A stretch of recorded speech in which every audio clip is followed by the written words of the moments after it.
Everyone, আসসালামু আলাইকুম। তো তোমরা সবাই কেমন আছো? আমিও আলহামদুলিল্লাহ ভালো আছি। তো আজকের ভিডিওটা হবে হচ্ছে রোজার ডেইলি রুটিন, মানে আমি রোজার সারাদিন কি করলাম সেটাই তোমাদের সাথে শেয়ার করব। এটা হচ্ছে সেকেন্ড রোজার দিনটায়। ভাত খেয়ে আমি একটু বারান্দায় আসছিলাম। এই সময়টায় বারান্দায় এসে অনেক ভালো লাগে, একদম শুনশান থাকে। আর প্রথমে ভাবছিলাম হচ্ছে বৃষ্টি পড়তেছে, আর টাঙ্কির পানিগুলো একদম ঝরঝর করে পড়তেছিল, তো ওইটার আওয়াজ শুনে ভাবছি বৃষ্টি পড়তেছে। একদম দৌড় দিয়ে খুশি মনে বৃষ্টিতে দেখতে গেছিলাম, পরে দেখি বৃষ্টি পড়তেছে না। আর তারপরে ব্রাশ করে নিব। আসলে রোজার সময় তো মনে হয় এভাবে রোজা রেখে ব্রাশ করা হয়তো যায় না, তো এই জন্য হচ্ছে গিয়ে সেহরির পরে ব্রাশ করি, আর না হয় রাতে করি। তো রাতে করার পরেও তো আসলে সারাদিন ওই ব্রাশ নিয়ে থাকা যায় না, তাই সেহরির পরেও করি, সেহরি করার পর। আর গোট মিল্কের এই সোপটা অনেক ভালো, আমি কেটে কেটে ইউজ করি।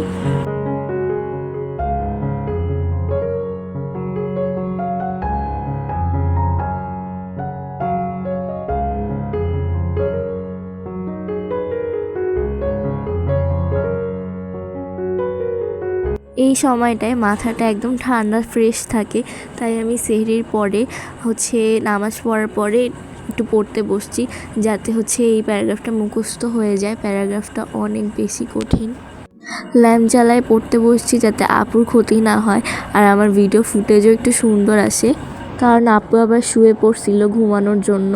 আমার আবার ঘুম থেকে ওঠার পর আর ঘুমাইতে ইচ্ছা করে না, মানে এটা জানি না কেন। আমার ঘুম থেকে ওঠার পর একবার যখন আমার ঘুমটা একদম ভেঙে যায়, তখন আমি কোনোভাবেই ঠিকমতো ঘুমাইতে পারি না, মানে আবার দ্বিতীয়বার ঘুম আসে না।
তো এখানে হচ্ছে পাস্তা বানানোর জন্য আম্মু আমাকে হচ্ছে পেঁয়াজ, রসুন আর গাজর কেটে দিচ্ছে। পাস্তাটা হচ্ছে আমি বানাবো, আর বাকি সব হচ্ছে আম্মুই বানাইছিল।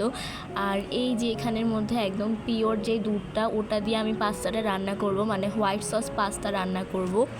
অনেক বেশি ভালো হয় এই পাস্তাটা, অনেক মজা হয়, মানে আমার একদম ফেভারিট পাস্তা। আমার নুডলস পাস্তা সবই অনেক ভালো লাগে, বাট এই পাস্তা রান্নাটা আমার সবচেয়ে বেশি পছন্দ, একদম ফেভারিট খাবার আমার এটা। তো এটা রেসিপি, যদি ফুল রেসিপি তোমরা চাও তাহলে হচ্ছে আমার শর্টস ভিডিওতে আছে, তোমরা দেখে নিও। আম্মু হচ্ছে আজকে লেবু পাতা দিয়ে থাই স্যুপ বানাইছিল, চিকেনও ছিল। আর হচ্ছে আমার ওই পাস্তাটা, তারপর চিকেন ফ্রাই, আর হচ্ছে ওয়েজেস অনেক ভালো হয়েছিল প্রত্যেকটা খাবার। চিকেন ফ্রাইগুলো অনেক বেশি ক্রিস্পি হয়েছিল।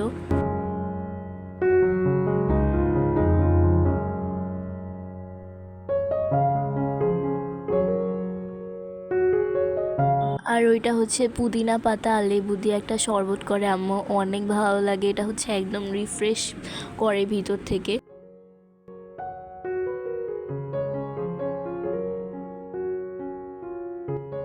আজান দিয়ে দিচ্ছে, রোজাও খেজুর দিয়ে ভেঙে ফেললাম। তারপর শরবত খেয়ে এখানে স্যুপ নিচ্ছি, আম্মু নিয়ে দিচ্ছে, আম্মু ভেড়ে দিচ্ছে। তো স্যুপটা অনেক ভালো হয়েছিল, দেখা একদম চিকেন ভিতর থেকে, মানে অনেক ভালো লাগছে আমার আম্মুর এই স্যুপটা। আর থাই পাতা থাকলে আরও বেশি মজা হইতো এই স্যুপটা। থাই পাতা ছিল না, তাই লেবু পাতা দিয়ে বানাইছে। আর আমার পাস্তাটা দেখো, পাস্তাটাও অনেক ভালো হয়েছিল। যারা যারা রেসিপি চাও অবশ্যই আমার শর্ট ভিডিওটা দেখবা। তো আজকের ভিডিওটা তোমাদের সবার কেমন লাগলো অবশ্যই তোমরা সবাই কমেন্ট করে জানাবা। তো আর কি ভিডিও চাও, রমজানে কি টাইপের, অবশ্যই কমেন্ট করবা।